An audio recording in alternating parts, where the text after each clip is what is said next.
कार्तिक महिन्यात ही कथा ऐका. भगवान विष्णू आणि माता तुळशी देतील सुख समृद्धीचा आशीर्वाद. तर नमस्कार, श्रीहरी, जय माता तुळशी. भक्तांनो, कार्तिक महिना हा भगवान विष्णूंना आणि माता तुळशीला अर्पण केलेला पवित्र महिना आहे. या महिन्यात केलेले प्रत्येक पूजा, प्रत्येक कथा आणि प्रत्येक जप हजार पटींनी फलदायी मानली जाते. भगवान श्रीहरी विष्णू हे सृष्टीचे पालनकर्ते आहेत. ते भक्तांच्या जीवनात संतुलन, समृद्धी आणि संरक्षण आणतात. त्यांचे नामस्मरण म्हणजेच मनशांतीचा स्रोत आहे.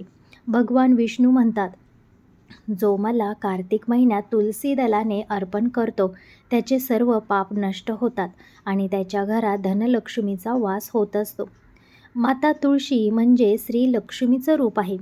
तिच्या एका पानात इतकी दिव्य ऊर्जा असते की ती घरातील नकारात्मकता दूर करत असते आणि सकारात्मक ऊर्जा निर्माण करत असते.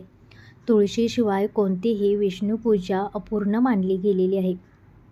ती विष्णूंच्या पायाजवळ कायम वास करते, म्हणूनच तिला विष्णुप्रिया म्हटलं जातं. कार्तिक महिन्यात दररोज संध्याकाळी दीप लावणे, तुळशीसमोर नामस्मरण करणे आणि विष्णू तुळशी विवाह साजरा करणे हे अतिशय पवित्र आणि शुभ या महिन्यामध्ये मानले गेलेले आहे. या महिन्यात केलेली सेवा, दान, व्रत हे लाखो जन्मांचे पाप धुवून टाकत असते. प्राचीन काळी तुळशी, तिचं नाव वृंदा असं होतं. ती परम भक्त स्त्री होती. तिचा पती होता अनुरराज जलंधर. वृंदेच्या पतीला तिच्या पतिव्रतेच्या शक्तीमुळे कोणीही पराभूत करू शकत नव्हतं. देवता अत्यंत चिंतेत पडल्या आणि त्यांनी भगवान विष्णूंना विनंती केली. विष्णूंनी योगमाया धारण केली आणि वृंदेच्या समोर तिच्या पतीचं रूप घेऊन उभे राहिले. जेव्हा वृंदेला सत्य कळलं, ती अत्यंत व्यथित झाली. तिने भगवान विष्णूंना शाप दिला, तुम्ही आज माझं पतिव्रत्य नष्ट केले, म्हणून तुम्हाला दगडाचं रूप धारण करावं लागेल. आणि तेव्हापासून भगवान विष्णू शामग्लाम रूपात पूजले जातात. वृंदेने आपलं शरीर त्यागलं, पण भगवान विष्णूंनी तिला वरदान दिलं, हे वृंदे, तुझं रूप आता तुळशी म्हणून जगभर पूजलं जाईल. माझ्या पूजेत तुझ्याशिवाय कोणतीही पूजा अपूर्ण होणार नाही. आणि म्हणूनच आजही शालिग्रामाशिवाय तुळशीची पूजा आणि तुळशीशिवाय विष्णूंची पूजा अपूर्ण मानली जाते.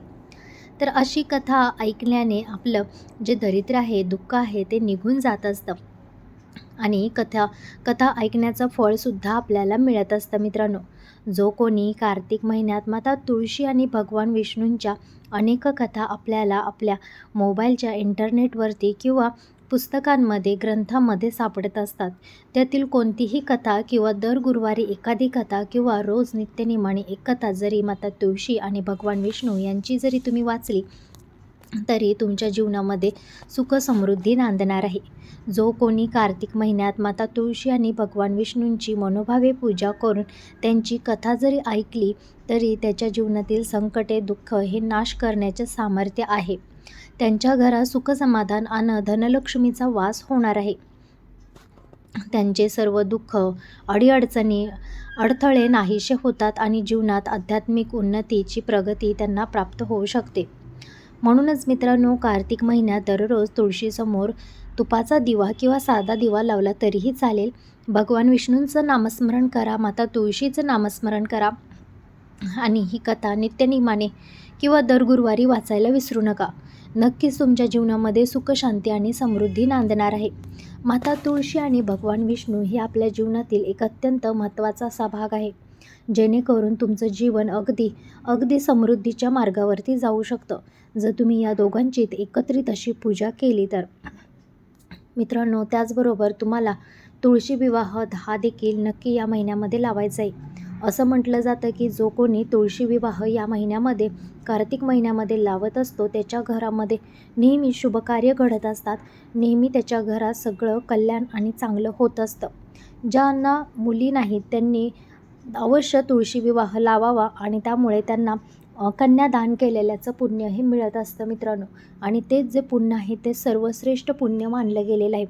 तुळशी विवाहामुळे भगवान विष्णूंची पूजा होते, माता तुळशीची पूजा होत असते आणि त्यामुळे आपलं जे दुःख आहे, दरिद्र आहे, त्याचा नाश होत असतो.